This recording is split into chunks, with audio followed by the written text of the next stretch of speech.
Hello guys, we are back with our next lecture. In this lecture, let us learn how you can convert one flip-flop to another. So in this example, we'll be going through convert D flip-flop into T flip-flop. Okay, yes.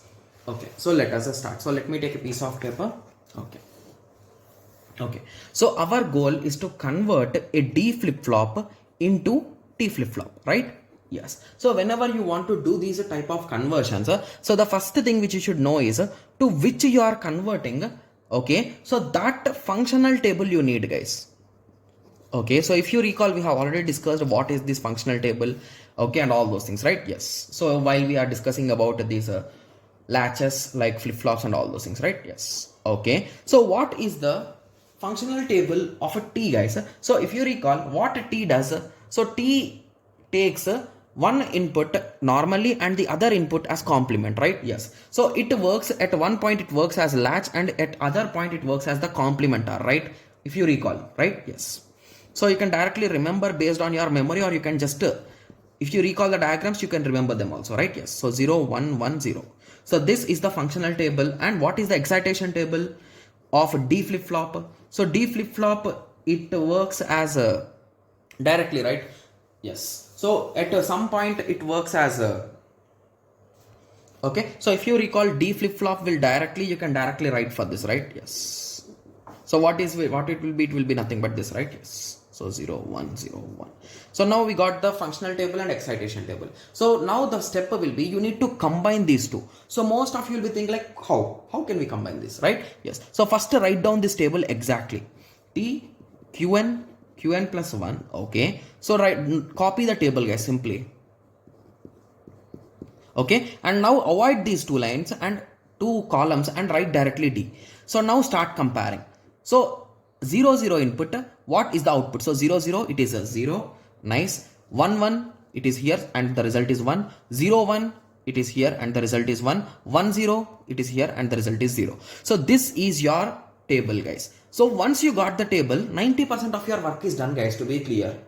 Okay, so now what we will do is okay, yes, okay, so you can directly find the D's characteristic equation. That is nothing but by using K-map, or you can directly remember. So what is this, guys? This is nothing but XOR, right? So D is equals to T XOR Qn.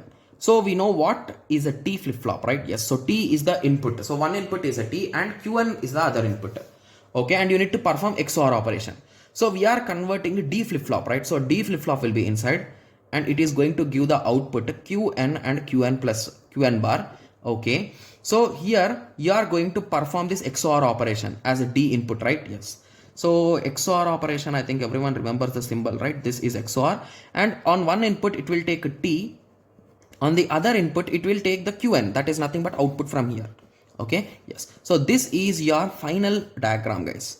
Okay, so this is our T flip-flop using D. So internally it is having D, and using some operation like XOR or any kind of logic gate, we are able to convert and make it work as T flip-flop, right? Yes. Okay, so this is a simple conversion, guys. You cannot expect, we can expect rarely a question from this, guys, because we don't have any kind of theoretical paper or anything, right? So that's the reason why in exam also, if he gives this in options, you can directly test by the options, right? Yes. So that's the reason why you can skip this particular topic, but just go through it once. So if it comes rare, if it comes suddenly, so we need to able to solve it, right? Yes. Okay, so now I hope everyone got some basic idea with respect to this.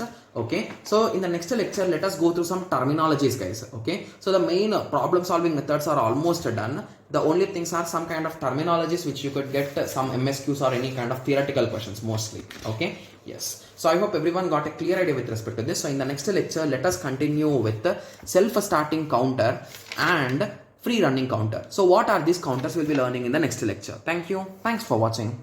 Like, share and subscribe for more awesome videos like this. Thank you.